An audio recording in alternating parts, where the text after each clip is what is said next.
Today, we'll tell you about the IS-3 in the second line of Soviet heavy tanks. We'll describe the strengths and weaknesses of the vehicle, various tactical options, and compare the IS-3 with other Tier 8 heavy tanks.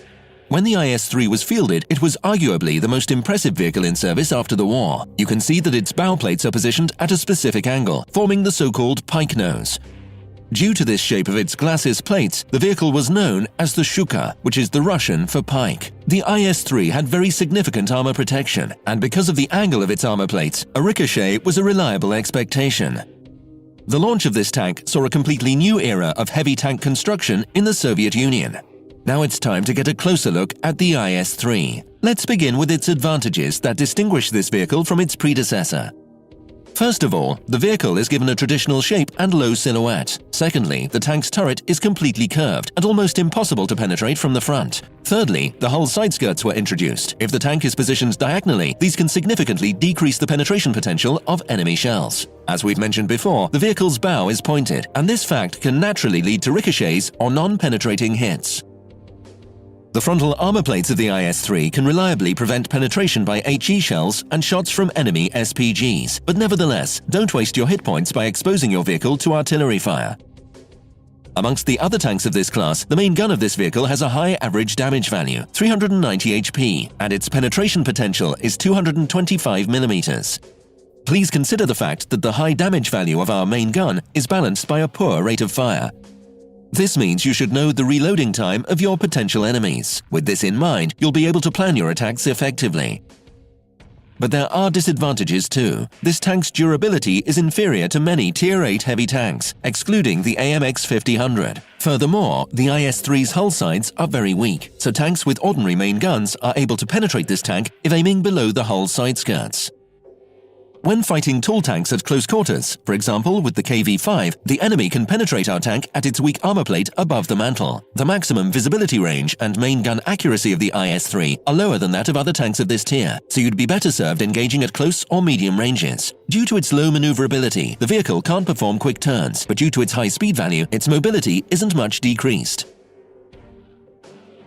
Let's now discuss modules for the vehicle. The main tactics for the IS-3 are appearing from behind the shelter, aiming and inflicting damage in a short time. This means that the most essential module for it is the gun rammer. If you can't afford all three modules immediately, you should begin with this one. You can continue with the vertical stabilizer and enhanced gun laying drive.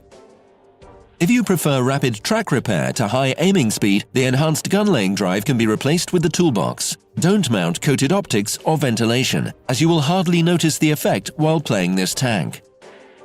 The sequence for improving the skills of your crew is typical for heavy tanks. Sixth Sense, Repair and Jack of all trades for the commander, Repair, Snapshot and Armorer perks for the gunner, Repair, Clutch braking and off-road driving for the tank driver, and finally, Repair, Safe stowage and Adrenaline rush for the loader.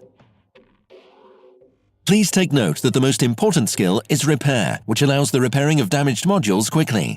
Without this module, it'll take quite a while to repair your tracks, and by that time your armor will probably be well perforated and your tank will be destroyed. The suggested consumables are first aid kit, repair kit, manual fire extinguishers, gasoline. Now that we've considered the strengths and weaknesses of the IS-3, mounted all essential modules, and improved the skills and perks of the crew members, it's time to move on to battle tactics. First and foremost, we should mention that this tank is easy enough to master, so many players will like it.